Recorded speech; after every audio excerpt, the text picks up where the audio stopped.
Capítulo 6. Lição 6. Trabalhe para aprender, não por dinheiro. A segurança no emprego era tudo para o meu pai instruído. Para o meu pai rico era aprender. Anos atrás, concedi uma entrevista ao jornal de Singapura. A jovem repórter chegou na hora e imediatamente começou a entrevista. Sentamos na recepção de um hotel luxuoso, tomamos café e falamos do objetivo da minha visita à cidade. Eu devia dividir o palco com Zig Ziglar. Ele falaria de motivação e eu do segredo dos ricos. Gostaria de ser um dia uma autora de best-sellers, como o senhor, disse ela. Eu já lera alguns de seus artigos nos jornais e fiquei impressionada. Tinha um estilo forte e claro. Seus artigos atraíam o interesse do leitor. A senhora tem um ótimo estilo, respondi. O que a impede de alcançar seu sonho? Parece que não consigo ir adiante, respondeu ela calmamente. Todos dizem que os meus romances são ótimos, mas não acontece nada. Então eu continuo o jornal. Pelo menos dá para pagar as contas. O senhor teria alguma sugestão? Sim, retruquei animadamente. Um amigo meu tem aqui em Singapura um curso que ensina as pessoas a vender. Ele dá curso de treinamento em vendas para as principais empresas dessa cidade e penso que se a senhora assistisse a um deles, sua carreira poderia beneficiar-se bastante. Ela se espantou. O senhor está dizendo que eu deveria aprender a vender? Balancei a cabeça afirmativamente. Está falando sério? Voltei a fazer que sim com a cabeça. O que há de errado com isso? Agora eu estava ficando recuado. Ela se ofendera com o que eu disse? Preferiria não ter dito nada. Na minha tentativa de ser útil, comecei a defender a minha sugestão. A repórter disse para mim. Tenho mestrado em literatura inglesa. Por que eu frequentaria um curso de vendas? Sou uma profissional. Fui para a universidade para não ser vendedora. Odeio vendedores. Eles só pensam em dinheiro. Diga-me, para que eu vou estudar vendas? Ela começa a arrumar suas coisas. A entrevista tinha acabado. Na mesa em frente ao sofá estava um exemplar de um best-seller que eu publicara. Peguei o livro e algumas notas que ela fizera em seu bloco. Está vendo isso? Disse eu apontando para suas anotações. Ela olhou para o bloco. O quê? Disse confusa. Novamente apontei para suas anotações. No bloco eu escrevera Robert Kiyosaki, autor de best-sellers.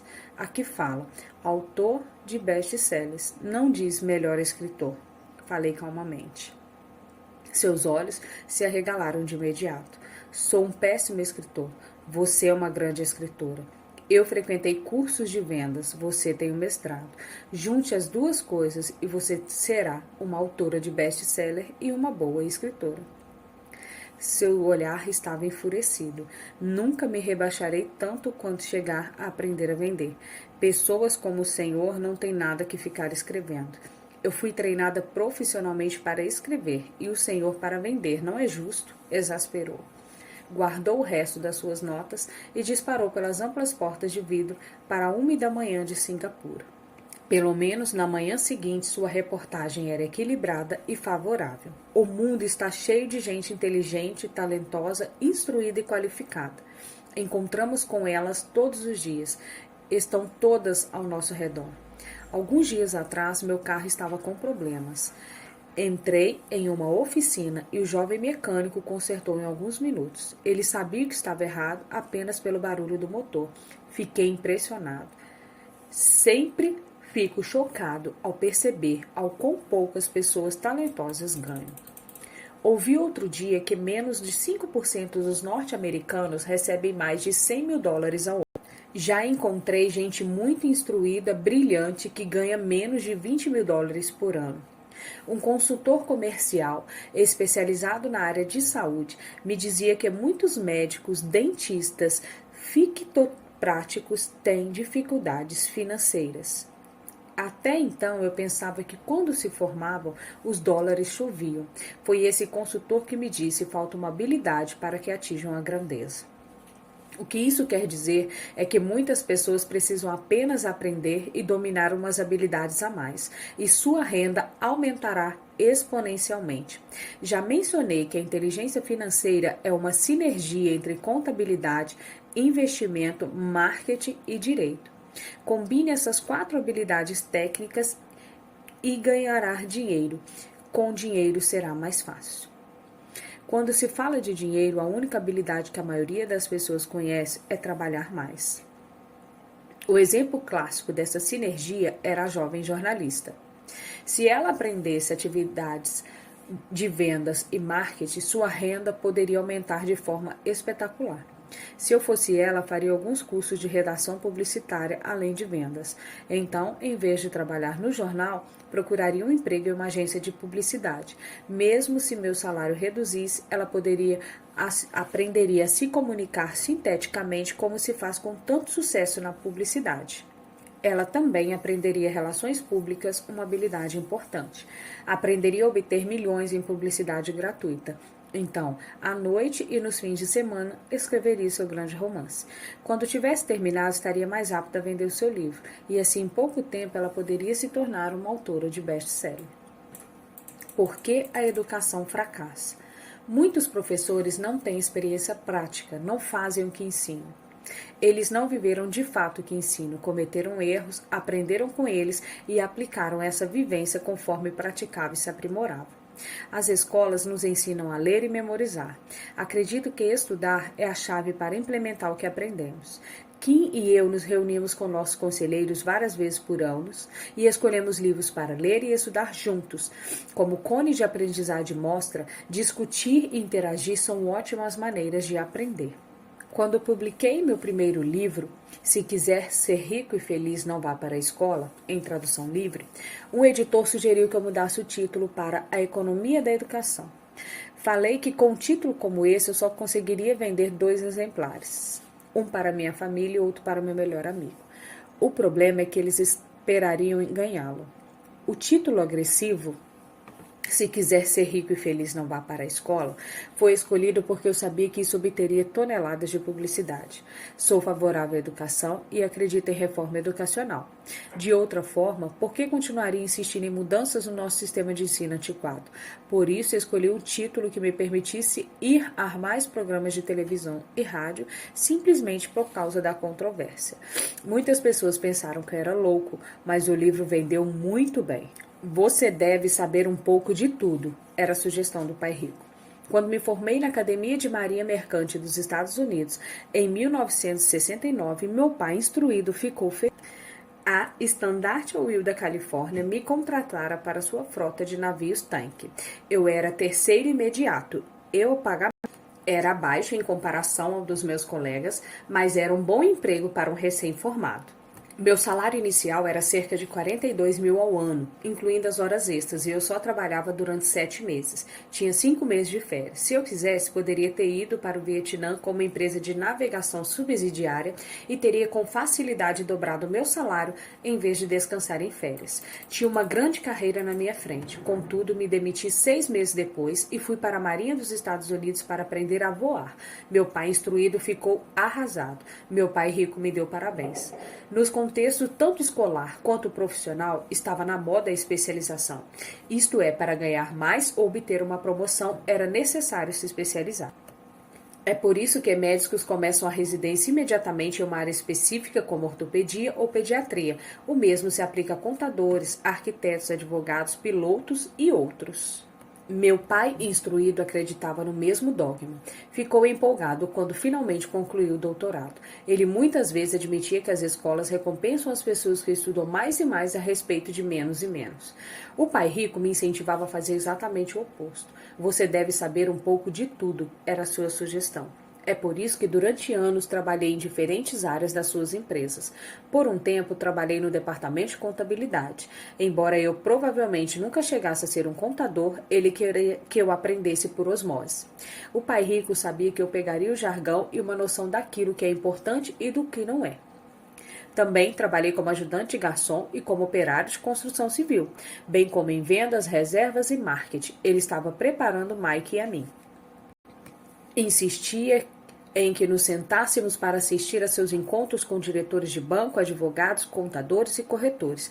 Queria que conhecêssemos um pouco sobre cada aspecto do seu império.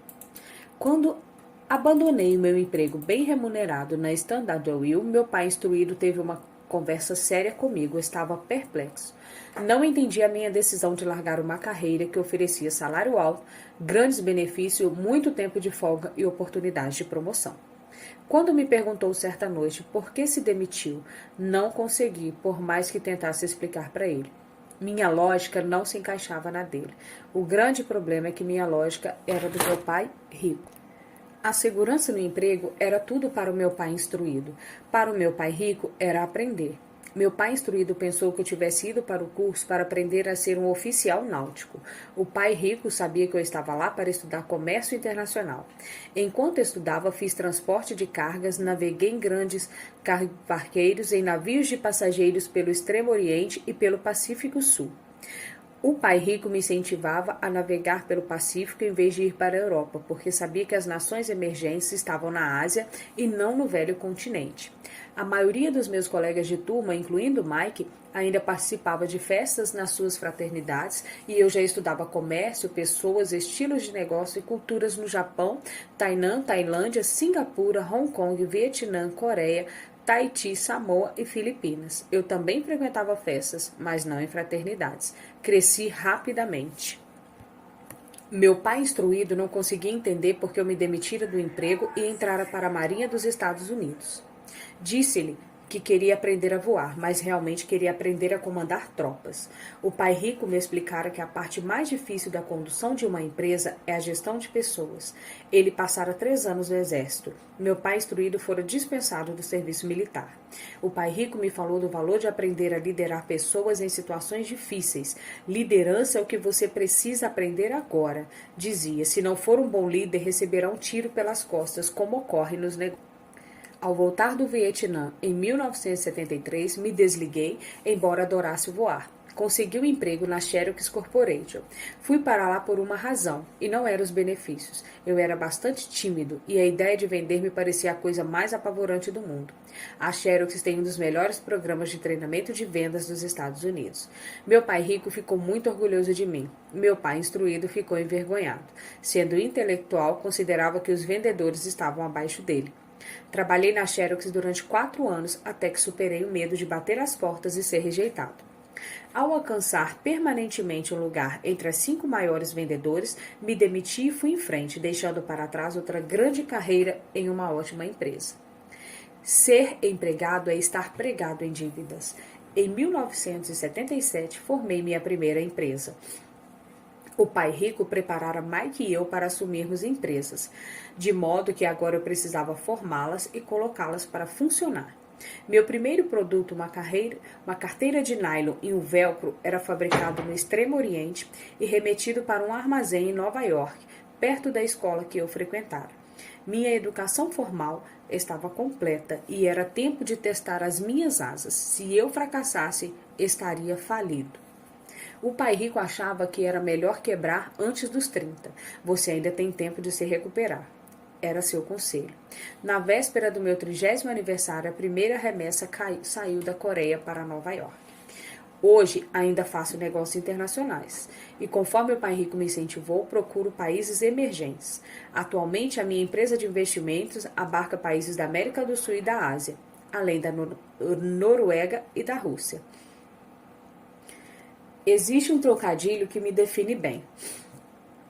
Ser empregado é estar pregado em dívidas. Infelizmente, eu diria que isso se aplica a milhões de pessoas.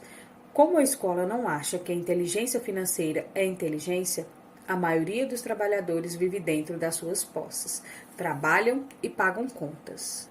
Quem são seus professores? Uma lição do pai rico que se tornou clara como a água nos últimos longos 20 anos é a importância de escolher os professores que realmente realizaram o que você deseja.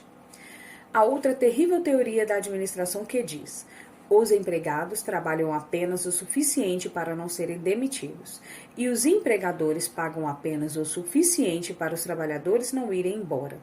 Se você observar, a escala salarial da maioria das empresas dirá que há uma certa verdade nessa afirmação.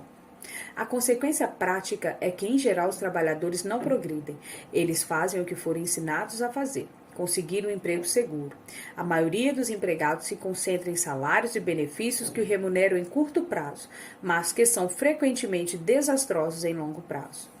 Já eu recomendo aos jovens que procurem emprego pelas oportunidades de aprendizado, mais do que pelo que possam receber. É preciso ver que habilidade que deseja adquirir antes de escolher uma profissão específica e sair da corrida de ratos. Uma vez aprisionados em um processo permanente de pagamento de contas, as pessoas se tornam os pequenos hamsters correndo em suas gaiolas. Suas pequenas pernas peludas correm agitadas. A roda gira furiosamente. Mas dia vai, dia vem, ainda estão na mesma gaiola. Ótimo emprego. No filme Jerry Maguire, A Grande Virada com Tom Cruise, há grandes bordões. Talvez o mais memorável seja: me mostre o dinheiro. Mas há outra fase que me parece mais verdadeira. Aparece na cena em que Tom Cruise está saindo da empresa. Ele acaba de ser demitido e pergunta para toda a empresa: quem quer me acompanhar? E todos permanecem silenciosos e petrificados. Apenas uma mulher levanta e diz: eu gostaria, mas daqui a 3 meses serei promovida. A afirmação é provavelmente a mais verdadeira de todo o filme. É o tipo de frase que as pessoas usam para continuar trabalhando de forma a pagar suas contas. Sei que o meu pai instruído aguardava por seu aumento anual e todo ano ficava desapontado. Então ele voltava a estudar para se tornar mais qualificado, na esperança de ganhar outro aumento, mas novamente sofria uma decepção. O principal medo. Vale repetir, o principal medo dos norte-americanos ao envelhecer é viver mais do que seu dinheiro. Muitos planos de aposentadoria mudaram para um plano de benefício definido versus um de contribuição definida, com um limite máximo para o montante total, alterando as regras de planejamento da aposentadoria e as dos programas assistenciais. Frequentemente pergunto às pessoas: para onde essa atividade diária está levando você? Como pequeno hamster, duvido que as pessoas olhem para onde seu trabalho árduo a está levando. O que o futuro lhe reserva? Em seu livro O Mito da Aposentadoria, em tradução livre, Craig Carpel escreve: visitei a sede de uma grande empresa nacional de consultoria especializada em aposentadorias e falei com uma diretora administrativa que planeja exuberantes planos para altos executivos. Quando lhe perguntei o que as pessoas comuns poderiam esperar receber como aposentadoria, ela disse com um sorriso confiante: a bala de prata. O que é a bala de prata? Perguntei. Ela deu de ombros e falou: se os baby boomers descobrem que não têm dinheiro suficiente para viver quando forem mais velhos, sempre podem dar um tiro nos miolos. Carpel continua explicando a diferença entre os antigos planos de benefícios definidos e os novos de contribuições programadas, que são mais arriscados. Não é um quadro animador para a maioria das pessoas que está trabalhando atualmente. E isso é só a aposentadoria. Quando se acrescentam despesas médicas e casa de repouso para idosos, o quadro se torna aterrador. Então, muitos hospitais em países em que a medicina é socializada já enfrentam dilemas dramáticos como: quem permanecerá vivo e quem vai morrer? Eles tomam essa decisão com base no orçamento e na idade dos pacientes. Os cuidados médicos são destinados aos pacientes mais jovens. O paciente mais velho fica no fim da fila. Assim como os ricos podem se permitir uma educação, eles também podem se manter vivos enquanto aqueles com pouca fortuna morrem. Os custos médicos sobem. As pessoas estão vivendo mais tempo e os cuidados de saúde ficam cada vez mais caros. Os fabricantes de medicamentos cobram mais e as companhias de seguros pagam menos. Quase todos sentem um aperto no orçamento. Embora as especialidades e estatísticas variem, a maioria das pesquisas aponta que as falências nos Estados Unidos resultam de custos médicos descontrolados. Então eu penso: há trabalhadores focados no futuro ou a preocupação é apenas o próximo contra-cheque, sem questionamento algum sobre o que virá mais adiante? Quando falo com adultos que querem ganhar mais dinheiro, sempre dou o mesmo conselho.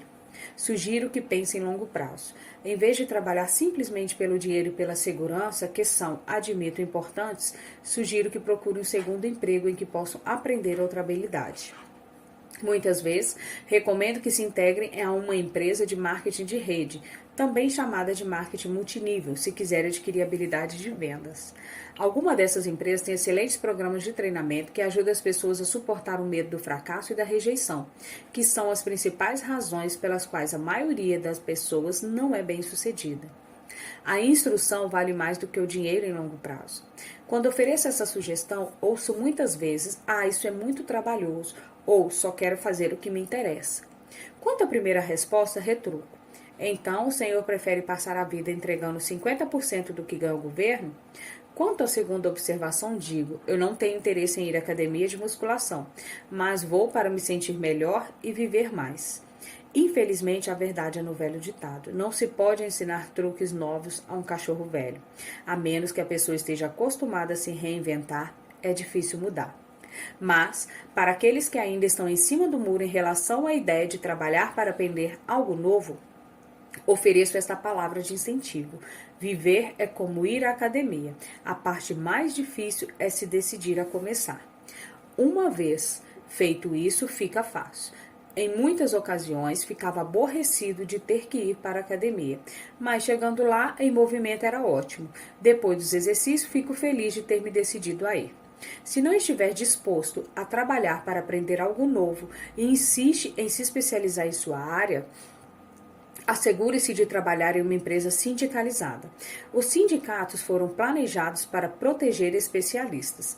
Meu pai, instruído depois de ter caído em desgraça junto ao governador, tornou-se presidente do Sindicato de Professores do Havaí. Ele dizia que esse era o trabalho mais pesado que já tivera na vida. Meu pai rico, por outro lado, passou toda a sua vida fazendo o possível para que suas empresas não fossem sindicalizadas. Ele foi bem-sucedido. Embora os sindicatos fizessem força, o pai rico sempre conseguiu combatê-los. Pessoalmente, não tomo partido, porque posso ver a necessidade e os benefícios de ambas as situações. Se seguir os conselhos da escola, tornando-se altamente especializado, então procure a proteção do sindicato. Por exemplo, se eu tivesse prosseguido na carreira de piloto comercial, teria procurado trabalhar em uma empresa em que o sindicato fosse forte. Por quê? Porque minha vida teria sido dedicada a aprender uma habilidade que só tem valor em um ramo de atividade. Se eu tivesse que abandonar esse ramo, as minhas habilidades não teriam valor em outras áreas.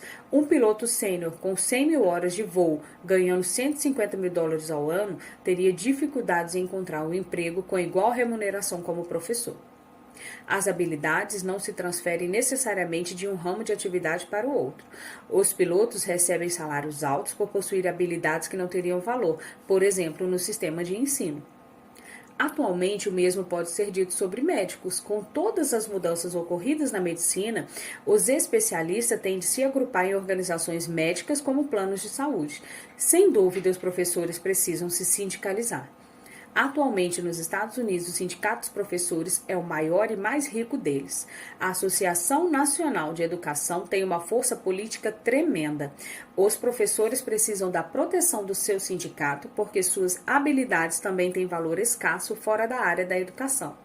De modo que a regra prática é: se for altamente especializado, sindicalize-se. É a coisa inteligente a se fazer. Quando pergunto às minhas turmas: quais de vocês fazem um hambúrguer melhor do que o do McDonald's? Quase todos levantam a mão. Então pergunto: se a maioria de vocês faz um hambúrguer melhor do que o do McDonald's, como é possível que o McDonald's ganhe mais dinheiro do que você? Sistemas TI. No mundo de hoje, os sistemas são TI, a tecnologia da informação. Como você usa todos os recursos disponíveis? Esse é outro motivo para escolher com sabedoria sua equipe, seus conselheiros e professores. Atualmente, o presidente da Riksdag é um gênio da TI e construiu uma equipe que usa a tecnologia para melhorar nossos sistemas, processos e comunicações, enquanto mantém o olho no futuro e nas novas ferramentas que nos serão oferecidas. A resposta é óbvia: o McDonald's é um ótimo sistema de negócios. A razão pela qual tantas pessoas talentosas são pobres é que se concentram na preparação do melhor hambúrguer e sabem pouquíssimo sobre sistemas de negócio. Um amigo meu do Havaí é um grande artista, ganha bastante dinheiro. Um dia, o advogado da sua mãe ligou dizendo que ela deixara $35 mil. Isso foi o que sobrou dos seus bens depois que o advogado e o governo pegaram sua parte. Imediatamente ele viu uma oportunidade de aumentar seus negócios usando parte desse dinheiro em publicidade. 2 meses depois, seu primeiro anúncio em cores de página inteira apareceu em uma revista cara voltada para muitos ricos. O anúncio rodou durante 3 meses. Ele não teve nenhum retorno e toda a sua herança foi embora. Agora ele quer processar a revista por ter sido enganado. Esse é um caso típico de alguém que pode fazer um belo hambúrguer, mas conhece pouco de negócios. Quando eu lhe perguntei o que tinha aprendido, sua resposta foi que publicitários são impostores. Então lhe perguntei se não gostaria de fazer um curso de vendas e outro em marketing direto. Sua resposta foi: não tenho tempo e não quero jogar dinheiro fora. O mundo está repleto de pessoas talentosas. Com frequência são pobres, têm dificuldades financeiras ou ganham menos do que poderiam. Não pelo que sabem, mas pelo que desconhecem. Concentram-se em aperfeiçoar suas habilidades de fazer um hambúrguer melhor, em vez de pensar em como vender e entregá-lo. Talvez o McDonald's não faça o melhor hambúrguer, mas é o melhor na distribuição de um sanduíche mediano básico. O pai pobre queria que eu me especializasse. Era assim que ele acreditava que eu ganharia mais. Mesmo depois de ouvir o governador do Havaí que eu não poderia mais trabalhar no governo do estado, meu pai instruído continuou me incentivando a me especializar. O pai pobre, então, tomou posse da causa do Sindicato dos Professores, fazendo campanhas por mais proteção e maiores benefícios para esses profissionais altamente especializados e instruídos. Ele nunca entendeu que quanto mais especializado você se torna, mais fica amarrado e dependente dessa especialização. O pai rico aconselhava Mike e a mim a nos prepararmos. Muitas grandes empresas fazem o mesmo. Procuram jovens recém-formados nas faculdades e começam a preparar essas pessoas para exercerem um dia altos cargos nas organizações. Esses jovens brilhantes não se especializam em um departamento, eles percorrem os vários departamentos para aprender todos os aspectos dos sistemas de negócios. Os ricos frequentemente preparam seus filhos ou os filhos dos outros. Ao fazê-lo, os jovens adquirem uma visão geral das operações das empresas e conhecem a inter-relação entre vários departamentos. A geração da Segunda Guerra Mundial considera ruim ficar trocando de emprego. Hoje considera-se uma atitude inteligente, já que as pessoas pretendem ficar mudando de emprego em vez de buscar maior especialização, porque não pensarem em aprender mais do que em ganhar. Em curto prazo, você pode ganhar menos. Em longo prazo, resultará em grandes dividendos. As principais habilidades de gestão necessárias para os negócios são: primeiro, gerenciamento de fluxo de caixa. Segundo, administração de sistemas. Terceiro, coordenação de pessoas. Vendas igual a renda. O consultor da Richdad e grande amigo Blaise Singer, nosso especialista em vendas, tem martelado na minha cabeça por 30 anos: vendas igual a renda. Sua capacidade de vender, comunicar e ressaltar seus pontos fortes afeta diretamente seu sucesso. As habilidades especializadas mais importantes são vendas e compreensão da comercialização. É a habilidade de vender. Portanto, fique de comunicar-se como outro ser humano, seja cliente, funcionário, chefe, cônjuge ou filho, a base para o sucesso pessoal. São habilidades de comunicação como redigir, falar e negociar que são cruciais para uma vida de sucesso. São habilidades que exercito constantemente, fazendo cursos ou comprando materiais educacionais para expandir o meu conhecimento. Como já mencionei, meu pai instruído, quanto mais competente se tornava, mais arduamente trabalhava. Ele também se via cada vez mais encurralado conforme se especializava. Embora seu salário aumentasse, suas opções diminuíam. Pouco depois de ter sido mandado embora do trabalho no governo, descobriu como era vulnerável profissionalmente. É semelhante ao que ocorre com os atletas profissionais que de repente sofrem uma lesão ou ficam velhos demais para o esporte. Sua posição bem remunerada é perdida e eles têm habilidades limitadas às quais recorrer. Penso que é por isso que meu pai instruído se envolveu tanto com os sindicatos a partir daí.